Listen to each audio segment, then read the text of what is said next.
as it pertains to stopping the run. I mean, you can tell he wants to set edges, and he's just got a couple of standards that of the way that they play that have kind of upheld everywhere he's been. You weren't here last year. How much did you look at the 2 games that they played against them last year and say, oh, maybe you just erase what happened there, or do you really want to look at those 2 games? Well, I think, yeah. I mean, I want to look at every piece of film that they had, and they certainly did a good job in all phases last year, not just in those 2 games, but in every game that they played. Clarence Hill, DLLS Cowboys.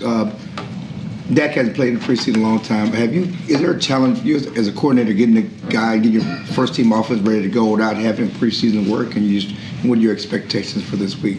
That's a really good question, because I go back and forth on it. And I think that ultimately, especially with experienced players, you just they need to play enough football in the preseason, whether it's in a game or it's in training camp, and a little bit like a fighter's camp in mixed martial arts or boxing, is those guys need to get calloused up, especially the guys that are going to get hit.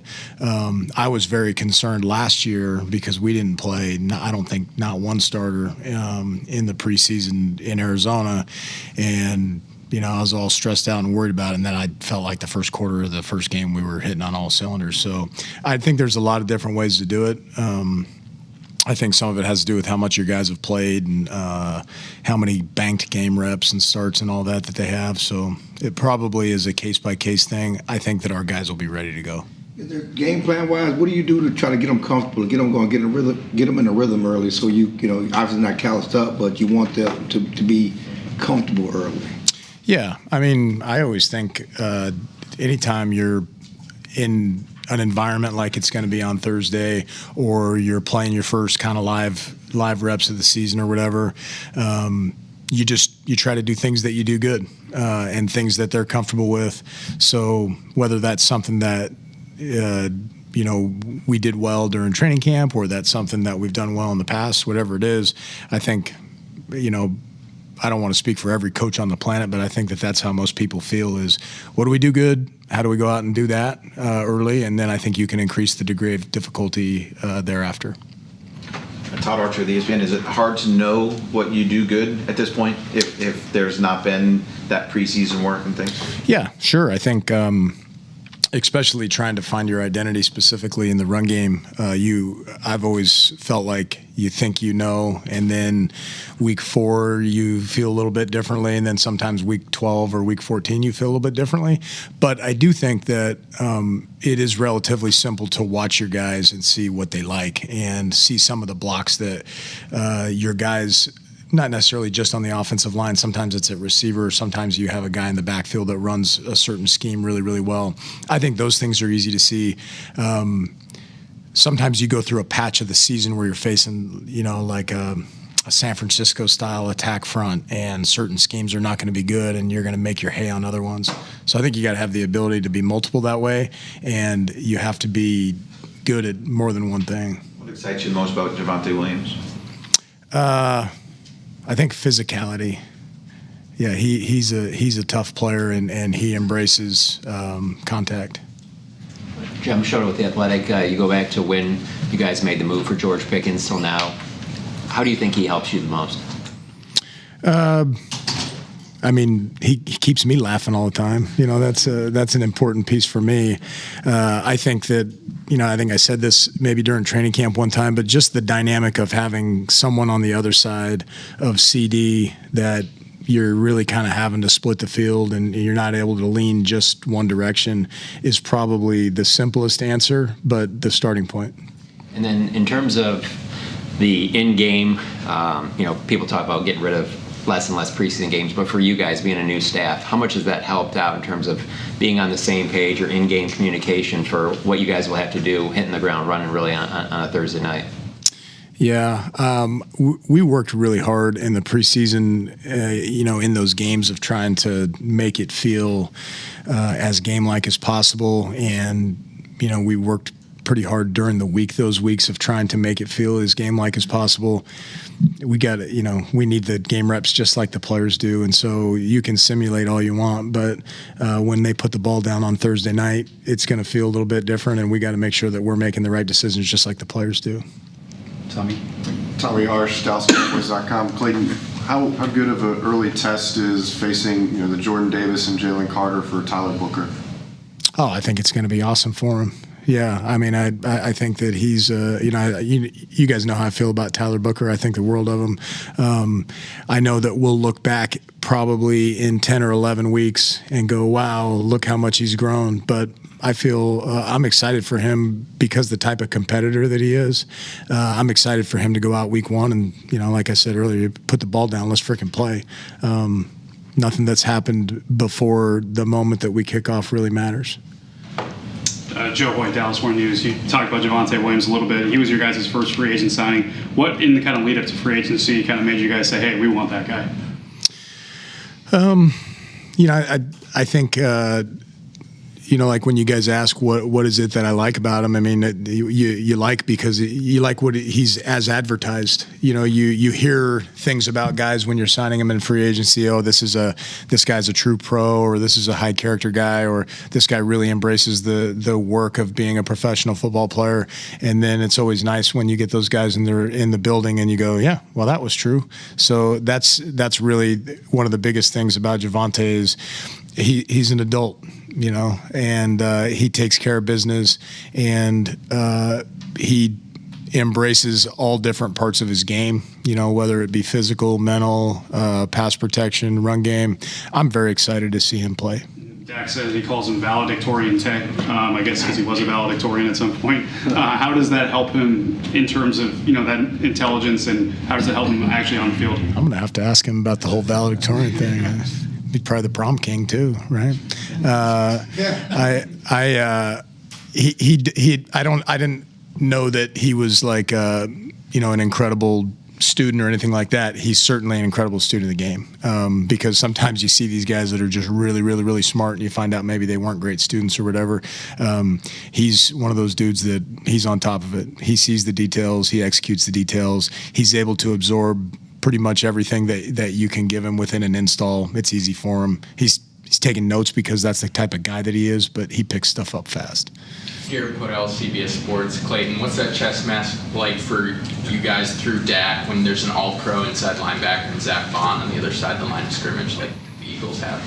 Yeah, I mean, it's pretty easy to see that guy is noticing everything that happens. He's picking up on body language. He's trying to probably memorize what your code words are at the line of scrimmage. He's reading stances. That guy's he's an outstanding football player. And again, that's part of the game within the game when you're really talking about all of these guys in their own right to play in this league are elite, and then all of a sudden you come across some of those like 1% and 2% guys, and you're really wowed by what they do when you watch them on tape. It's fun to see. Hey, Clayton, Patrick Walker, DallasCowboys.com. As it goes for Tyler Booker, first-round pick, first NFL game for the Cowboys against the Eagles in Philadelphia.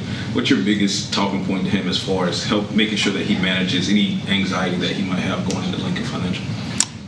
Be you, man. That's him. And I think that is, to be honest with you, like I know he's going to be excited and all that, but the type of person that he is and the type of personality that he is and the type of competitor that he is, I mean, I get goosebumps just thinking about it because I know what he's going to look like before that game, and I know how he's going to respond. He's a guy that manages himself very well. Keep it to the offensive line. Tyler Guyton said that there's a shot of him playing on Thursday against the Eagles. Where is he at in his progress for that?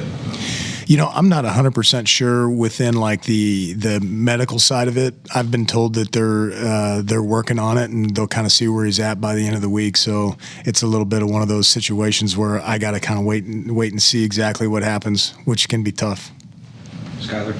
Skyler Dixon with the AP. Having been in the inside with Dak for a few months now and kind of seeing how he operates, what's your sense of his motivation to take this franchise kind of where it's wanted to go for a while. Yeah, I mean, as high as anybody that you could imagine. I mean, the guy he's not just an unbelievable leader and an unbelievable worker, but he's also, I always think of great players as being like almost the CEO of the corporation, you know, is they're in the locker room and they're one of the players, but they also have, you know, a little bit different piece that's on their plate because he is a great leader. He does everything that he's asked to do. He does it at an extremely high level, and he's also kind of the ringleader in the locker room of being one of the guys. And so that's a totally different and unique experience, in my opinion, than it is for maybe a first-year guy or a guy that's kind of been floating around and on a first contract or whatever. So I absolutely admire the guy.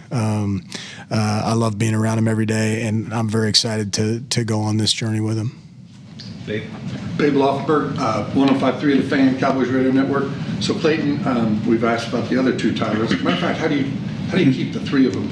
Yeah. How do you address them? I was saying it earlier. We got the Tyler Power rankings in there, man. You don't have a good practice, you go to the freaking bottom.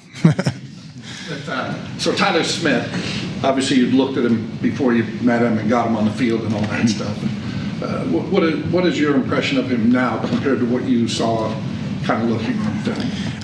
As advertised. It was a unique situation with him because you had heard all these good things, and there's always a few guys in the draft that way, in my opinion, especially on the offensive line, where, you know, there's just like rumblings around like, hey, that dude's a slam dunk, you know.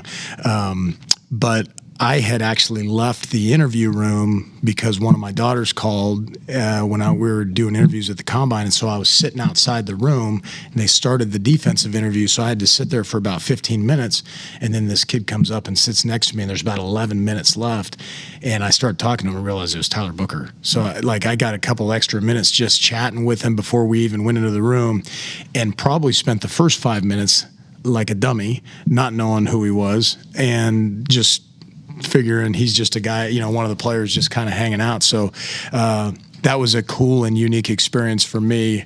You know, he kind of told me his whole life story and talking about going to IMG Academy and kind of being sent to you know, at an early age being diagnosed as one of these dudes like, hey, this guy's special. He can handle, you know, some really high-level schooling, and, you know, he's not going to be just standing holding his mommy's hand when he's 12. You know, he's going to be going to special junior high and all that other stuff. So I've had a unique experience with him from the beginning that way, getting to know him.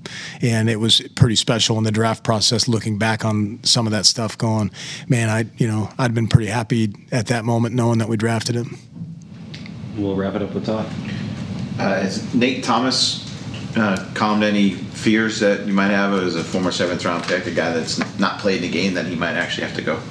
Yeah, I mean, you never. I think I said this maybe a few weeks ago. You're never excited about having injuries, but there are a few players on the roster that when somebody's going to miss some time, in the back of your mind, you're going, I'm excited to watch that guy. He's one of those guys for me. You know, whenever it is that he gets his opportunity, I feel pretty good about what he's going to do, you know, from a talent perspective and from a competitive perspective. Thanks, everyone.